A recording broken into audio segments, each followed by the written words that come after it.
Donc, bonjour, je suis ravie de vous retrouver pour cette vidéo. Et effectivement, comme je le disais précédemment, sur la partie de l'exécution du contrat, vous avez l'interprétation du contrat ou alors ses effets, les effets à l'égard des parties ou à l'égard des tiers. On a également ce qui retombe souvent, c'est-à-dire l'effet translatif des obligations. Donc cette partie, normalement, on devrait l'avoir. Mais en fait, la question, c'est pour savoir finalement si, si les contrats sont valides et exécutés de façon correcte. Des situations juridiques peuvent naître du coup dans ce cadre. Voilà.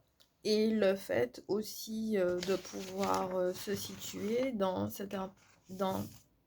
au niveau des effets du contrat qui tombent souvent et régulièrement en TD, c'est que vous avez la force obligatoire du contrat, la force contraignante et obligatoire du contrat à l'égard d'abord des parties qui dit que les parties sont obligées de se tenir et d'exécuter correctement leurs obligations.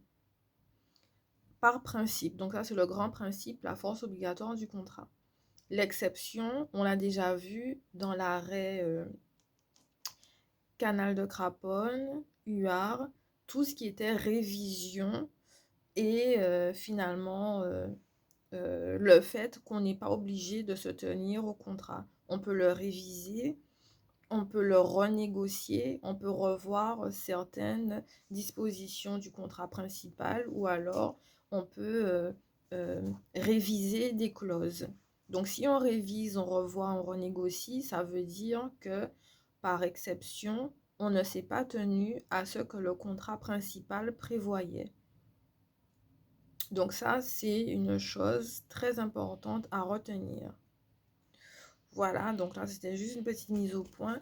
Et effectivement, en ce qui concerne l'effet du contrat, vous en avez deux, à l'égard des parties et à l'égard des tiers. Par principe, nous verrons justement du coup l'article 1103. L'article 1103 du Code civil qui dispose que les contrats légalement formés tiennent lieu de loi à ce qu'ils les ont fait. Je reprends 1103 du Code civil. Les contrats légalement formés tiennent lieu de loi à ceux qui les ont fait. Ça veut dire que par principe, si vous avez une obligation d'exécuter votre obligation, vous devrez vous y tenir. Au même titre, quand vous avez une loi d'ordre impérative, vous devez vous y tenir. C'est un petit peu la même chose. Parallèlement, il y a des conséquences au fait que le contrat doit être exécuté de manière drastique finalement, même si le principe c'est la liberté de contracter, de choisir son co-contractant, de mettre les clauses qu'on veut à condition qu'elles répondent à certains critères. Néanmoins, vous avez trois effets que l'article 1103 du Code civil dispose afin que justement les obligations soient exécutées impérativement. La première, c'est effectivement que les parties sont tenues d'exécuter les obligations contractuelles. À défaut, elles pourraient être sanctionnées. La sanction, on sait, c'est l'inexécution. Toutes les nullités relatives à l'inexécution.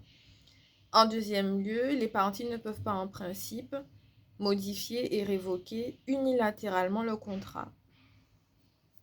Elles ne peuvent pas le faire unilatéralement, elles doivent le faire dans commun accord. Donc, la renégociation avec l'arrêt UAR de 93, de Canal de Craponne de 1876, toute la partie portant sur la renégociation ou la révision ne peut pas se faire à l'initiative d'une seule partie. Elle doit se faire à l'initiative des deux parties. Puisque les deux ont donné leur consentement, il paraît logique, cela paraît logique, que le contrat, pour être révisé et modifié doit réunir le consentement des deux parties initiales au contrat principal. Le troisième effet est que le juge ne peut pas en principe modifier le contrat. Donc, ça signifie tout simplement que si le juge ne peut pas modifier le contrat, c'est que c'est la chose des parties. Comme dans un procès, on dit que le procès est la chose des parties et le juge est la bouche de la loi.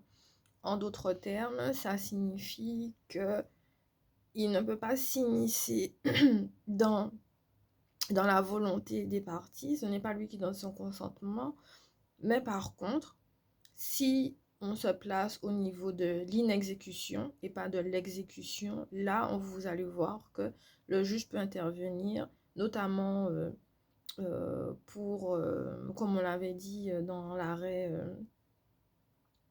UAR, hein, résilier, résoudre le contrat. On peut aussi résoudre le contrat judiciairement. Le juge peut aussi réviser le prix dans certains cas ou accorder des délais, etc. Parfois, oui, il peut s'immiscer. Mais en principe, sauf exception, il ne le peut pas. Il vaut mieux qu'il ne le puisse pas parce que si vous arrivez à ce stade judiciairement, ça veut dire que finalement, votre contrat était pas vraiment bien ficelé et adéquat et correct et qui avait beaucoup d'imperfections. Voilà, donc c'est ce que je voulais vous dire à ce stade. Voilà. Voilà. Donc oui, le juge, par principe, la clause pénale aussi, ça rentre en cause parce que c'est lui qui l'active de façon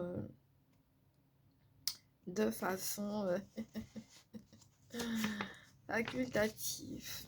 Ensuite, par principe, c'est ce qu'on a vu, la force obligatoire du contrat 1103 du Code civil. Par exception, effectivement, vous avez notamment dans des contrats spéciaux la faculté où la loi offre à une partie le droit de rétractation.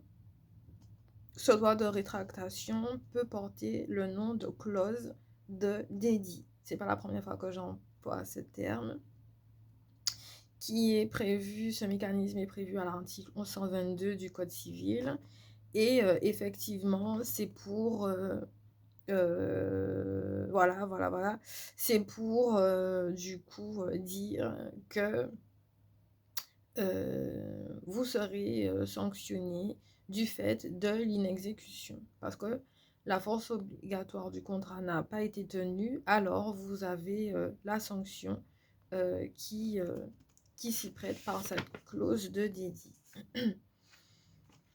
Tout comme les clauses de hardship ou de révision, donc comme on avait vu dans les autres arrêts, Canal de Craponne, UA, avec le fameux article 1195, alinéa 1er du Code civil. Maintenant qu'on a fait ce rapide rappel, il convient de nous porter au cœur du sujet, au cœur de cette vidéo, portant sur l'effet translatif du contrat. C'est l'un des premiers effets du contrat, certes à l'égard des parties, premièrement, et deuxièmement à l'égard des tiers. Les tiers, ne vous inquiétez pas, on va y revenir. Désolé, ma voix est un petit peu... J'espère qu'on m'entend bien. Voilà, donc je reprends. L'effet légal attaché au contrat. Donc, le Code civil, déjà à l'initiale en 1804, utilisait la notion d'obligation de donner. Donc, j'avais dit, il y a plusieurs obligations. Obligation de donner, oui. Obligation de ne pas donner. Obligation de faire, obligation de ne pas faire. Donner suppose que dans un contrat conclu à titre onéreux, signalétiquement parlant, vous avez des obligations réciproques. Une partie s'engage à donner une chose, en contrepartie, l'autre à lui verser un prix. En d'autres termes, l'obligation de donner suppose la remise de la chose et le versement du prix. Ça, c'est la base. Ce sont les deux choses. Obligation de donner la chose et le prix. L'obligation de faire, c'est quand on n'a pas donné la chose et on n'a pas versé le prix. Obligation de ne pas faire, c'est lorsqu'on n'était pas tenu de remettre, donner la chose et qu'on n'était plus tenu de remettre le prix. Dans ces mécanismes-là, souvent, il faut faire appel au régime général des obligations avec la subrogation notamment à la dette ou la participation à la dette. Ici, quand vous avez une obligation de faire, c'est l'effet translatif du contrat. Ça veut dire que le contrat permet de transmettre des obligations. Madame X transfère son obligation de donner à Monsieur Y. Ça paraît abstrait dans l'absolu, c'est pour ça qu'effectivement, le régime général des contrats s'accompagne des RGO. Vous avez à côté la subrogation, la novation et la délégation. Effectivement, la subrogation, c'est quand dans mon objet, la subrogation, je transfère. La subrogation, c'est que je garde l'objet, mais l'identité des parties change. Madame X, qui doit donner à Madame Y l'objet numéro 1, est tenue de le faire, mais elle ne le fera pas. Madame X va transférer l'objet à Monsieur Z, mais ça sera le même objet, ça sera le même contrat. Le même contrat va aller d'une partie à une autre. On va changer l'identité des parties. On va se subroger. Et du coup, il y a la subrogation réelle, ça rentre dans les détails, mais en gros, vous faites vous changez, c'est le même objet, la même obligation, mais l'identité des parties change. Dans l'effet translatif du contrat, vous avez également la novation. Donc la novation, c'est l'inverse. Vous gardez les mêmes parties, Madame X et Madame Y, mais par contre, l'objet numéro 1 se change en objet numéro 2. La novation, c'est effectivement quand on change d'objet, mais les obligations restent les mêmes. Ça veut dire que Madame X est toujours tenue de payer l'objet, que l'objet soit numéro 1, que l'objet soit numéro 2, à Madame Y, qui va, elle, recevoir le prix. Si je dois mettre des mots derrière, on va dire, je prends des mots, Paul doit remettre une voiture à Martin. La voiture, c'est une Peugeot. C'est le contrat de vente, c'est comme ça. Mais il s'est passé des circonstances où l'effet de la force obligatoire du contrat principal n'a pas pu se tenir. Donc, Monsieur Paul va se dire, bon, vu que l'objet a changé, finalement, on va se tourner vers autre chose. La voiture est tombée en panne, le prix a augmenté, etc., etc., voilà. Mais il doit toujours remettre une voiture à Martin qui l'attend, parce que Martin en a besoin et qu'ils avaient déjà contracté à l'initial pour ça. Ils ne peuvent pas revenir sur leurs obligations. Donc, Paul va acheter une autre voiture, une Citroën, et cette Citroën, il va la remettre à Martin. Dans son obligation de donner, il s'y sera tenu. Il va remettre la chose, même si ce n'était pas la chose initiale prévue. Il va transférer la propriété du coup de l'exécution du contrat envers Martin qui lui va recevoir du coup qui va lui remettre le prix. Ok, donc là c'est un petit peu ça la délégation, la novation. Ensuite donc la novation, voilà, la délégation pure ou parfaite, pure ou imparfaite. Cette fois-ci, c'est un autre mécanisme qu'on voit souvent pour comprendre l'effet translatif au contrat. C'est-à-dire que j'ai un mandat, en fait, je donne l'autorisation à un tiers qui n'était pas initialement partie au contrat de s'exécuter à ma place. Souvent, ça se trouve dans les mandats de représentation, mais la plupart des cas, c'est en matière des contrats de crédit, des contrats de crédit bail, des contrats en fait de prêt, etc. Ça se fait souvent. C'est-à-dire que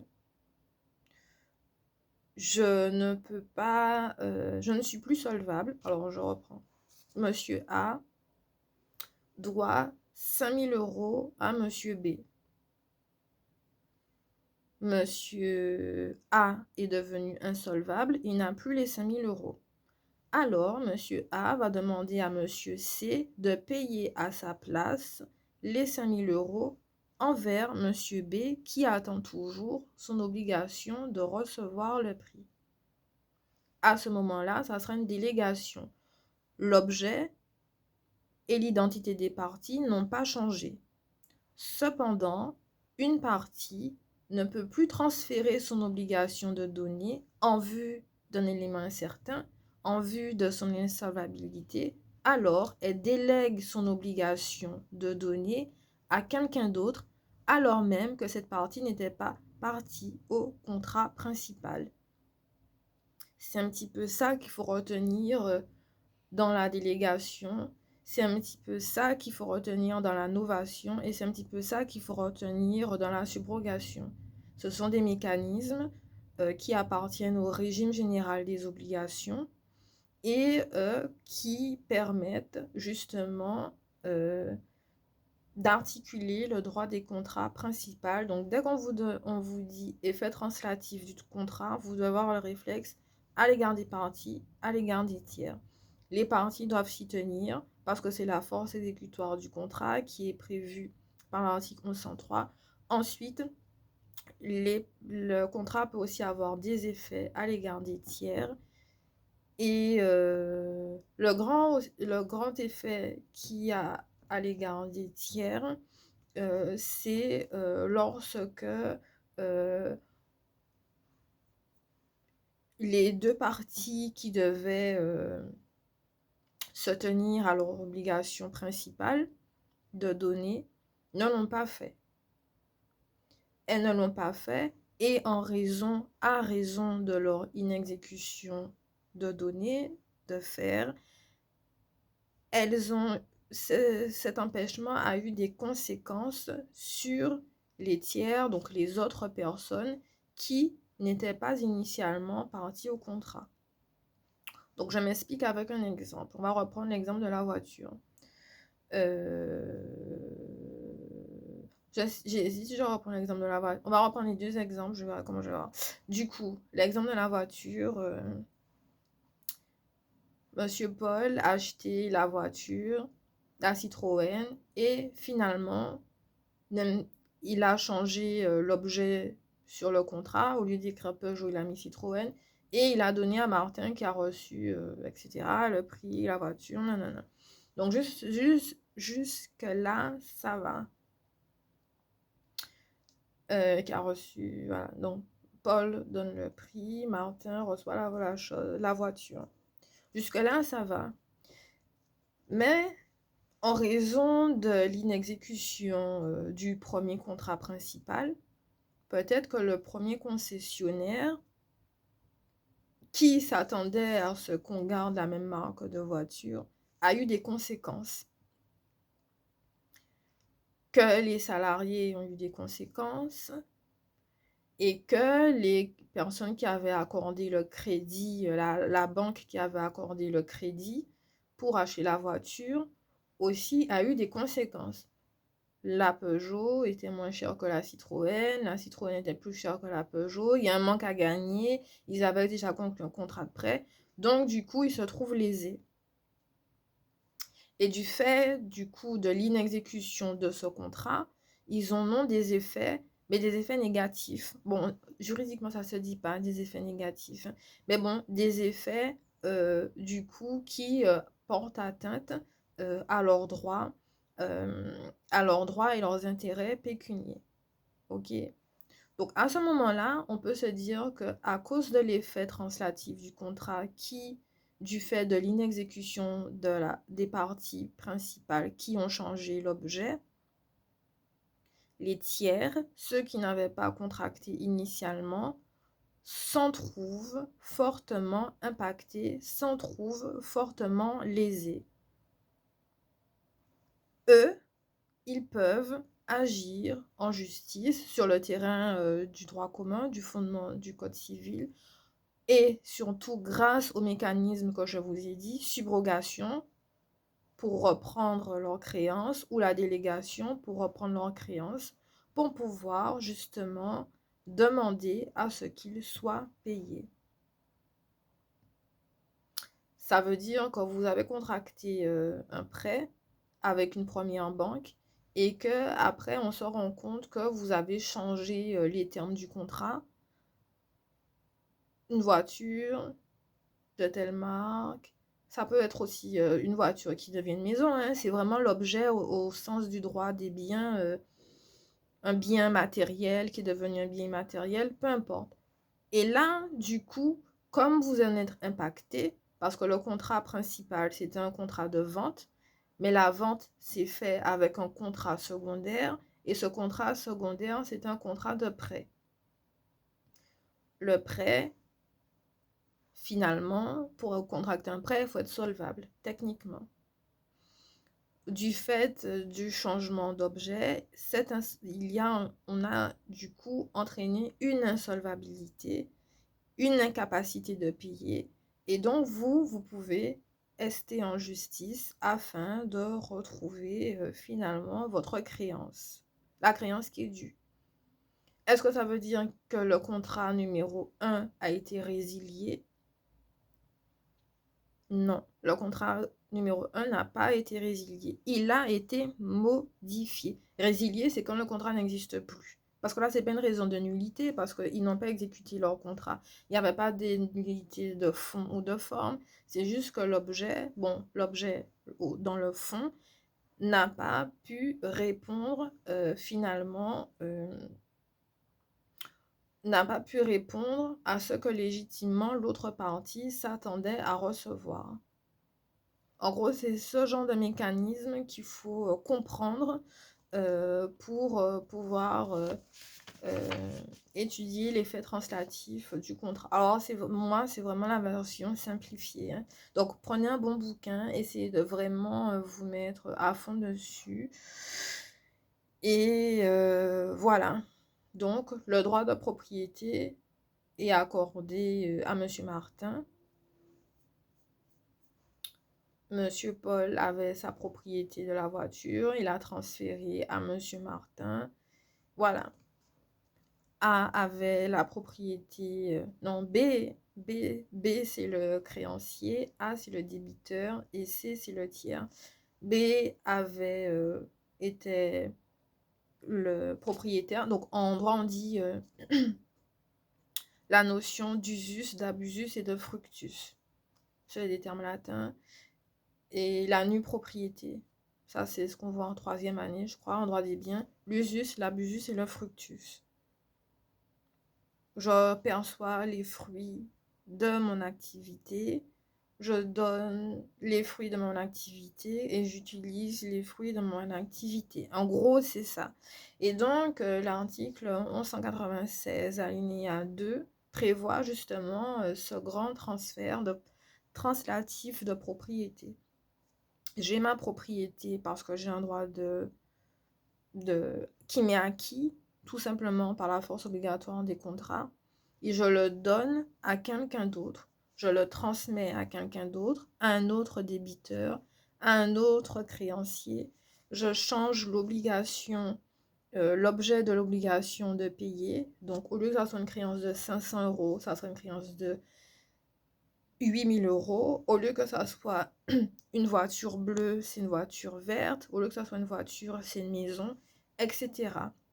Ce sont des mécanismes qui emportent justement le transfert de propriété immédiat et qui font peser le risque et la charge de la chose à son propriétaire. Voilà. Donc, voilà. Donc, ça, c'est l'effet translatif de la propriété. Et bien souvent, on se demande que faire en cas de perte de la chose lorsque l'obligation de délivrer se retrouve à la charge à compter de la mise en demeure conformément, etc. Donc, le transfert de propriété aussi importe transfert des risques de la chose prévu par l'article 1196 alinéa 3. L'article 1196 alinéa 3 prévoit cela. Et quand vous avez un empêchement de délivrer la chose, c'est l'article 1197 du Code civil qui le prévoit, en ce sens que l'obligation de délivrer la chose emporte obligation de la conserver jusqu'à sa délivrance. Voilà, donc sans trop rentrer dans les détails, hein, vous voyez que il y a des obligations où on doit se tenir au contrat principal. La force obligatoire et contraignante du contrat. On a signé quelque chose, on doit s'y exécuter. Mais par exception, parfois, on ne peut pas s'exécuter correctement parce qu'on a changé des parties, on a changé l'objet et que du coup la propriété de la créance, la propriété de l'objet est allée envers quelqu'un d'autre. Ça ne veut pas dire que le contrat est résilié ou qu'il y a une nullité dessus, ça veut juste dire que vous en avez modifié ou révoqué certaines dispositions essentielles à la conclusion de ce dit contrat principal. Tout simplement. Et ça, pour le faire, il faut comprendre les mécanismes relatifs au régime général des obligations, la subrogation, la délégation, la novation, etc. pour pouvoir comprendre que le transfert de propriété est un effet relatif au contrat et qui a des conséquences à l'égard des tiers. Pour conclure, vous avez également, en cas de perte de la chose, qui doit supporter les risques à la charge de la peur de la chose. Les articles 1196, alinéa 1er, alinéa 2, 3 et suivants vous en apportent donc les réponses. Sur ce,